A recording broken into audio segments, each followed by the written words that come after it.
head over to the Atlantic 10. The A10 used to be so glorious, and now it's rotted into a skeleton of teams who are kind of interesting, and that's where it stops. We'll call them the leftovers. Long shots here. We move the ACC tab out of the way because we have another tournament with effectively a double bye system.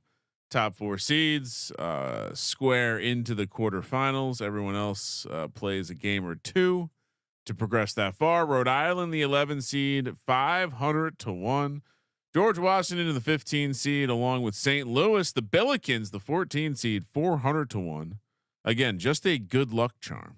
Fordham, the 12 seed, and LaSalle, the 10 seed, 350-1. Now we have a huge drop after the teams who are playing the play-in games. Davidson, the 13 seed. Woo, interesting. They play an extra game, 50-1. St. Joe's, the 9 seed, 25-1. George Mason, the 8 seed. Remember when 15-1. Duquesne, the 6 seed, 14-1. The Bonnies, 7 seed, 13-1. VCU, 5 seed, 10-1.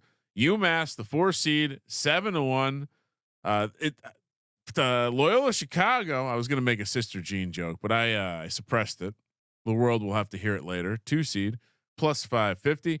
The Spiders of Richmond, 475, and Dayton, the Flyers, 3 seed. They are the chalk.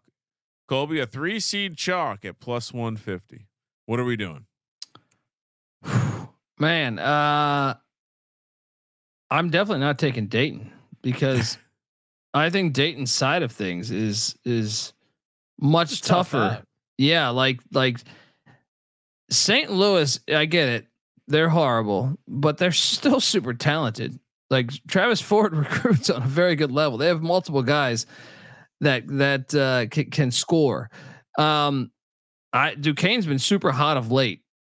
To me, Dayton has to go through that and Loyola Chicago. Good luck. I think the other side of things is where it's interesting. I think actually, I kind of like Frank Martin and UMass getting that 4 seed. Now VCU is a tricky game, but UMass beat Richmond this year. I want to say it was at Richmond. They beat Richmond. I think there's value on VCU and UMass, and I think Loyola is going to come out of the south side of that. I think Loyola's path is pretty easy. LaSalle and the Bonnies have been ass on the road historically.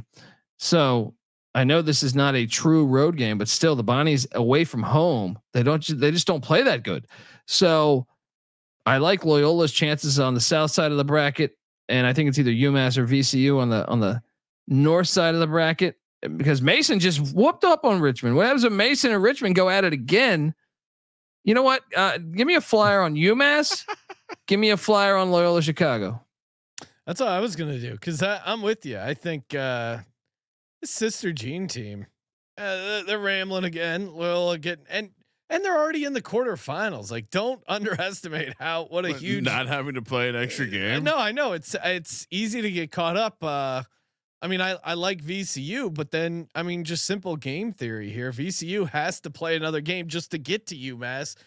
And Colby's right. Like, UMass has surprised some people. I mean, what was UMass's what was their expected preseason stuff coming in? Because I feel like they've exceeded expectations. Oh, they certainly have. And Frank Martin, that's I mean, he took South Carolina to a Final Four. There's a reason why the guy can coach basketball, and he beat Richmond. Like, he's a great defensive coach. So if you have a Richmond, the type of team, like Chris Mooney's a good coach, but they're a type of team that, to me, if you go up against a guy like Frank Martin, where he's going to take away your biggest strengths, and that's a terrifying matchup for them. If you're honestly, if you're a Richmond fan, you probably want to play VCU, even though it's a rivalry game, just because I think Frank Martin can really pose problems from the defensive side of the ball with the Spiders. All right. Kramer? So I also like the UMass angle. I didn't have Loyola in the kitty. You guys are making a lot of good points. I also had a note, and I see Clark Townsend in the chat is pointing out St. Joe's is an interesting team that could maybe go on a little run. I know they recently lost to Richmond, But I think the vibes Colby was getting to was that Richmond is ripe for an upset. George The irony Mason is that take, Richmond and Dayton have the harder opponents, in my opinion. Like, so I think what I'm going to do. Go ahead. No, I'm saying like Richmond they just lost to Mason. St. Joseph's is a quality opponent. And then you're going to have to go through an arch rival in VCU or UMass who beat you. And when you look at Dayton they could end up with St. Louis, who, I think has covered both games, or no, they covered one of the two, but that was at UD Arena. And then Duquesne, who's red fucking hot right now. And I just think if the 2 and 4 seeds or the 7 and 5 seeds, however you want to spin this, have an easier path. UMass, George Mason, St. Joe's. So I'm doing a similar thing as I did last time. I'm expecting to have UMass plus either St. Joe's or Mason sitting for me in the quarterfinals there. Oh, wait, semifinals.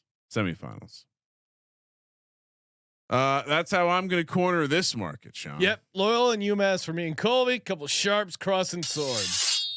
I like the Loyola play though. I just didn't want to. I'm not going to get involved in that side of the bracket. Plus, you guys would have made fun of me if I went 4. A little strong.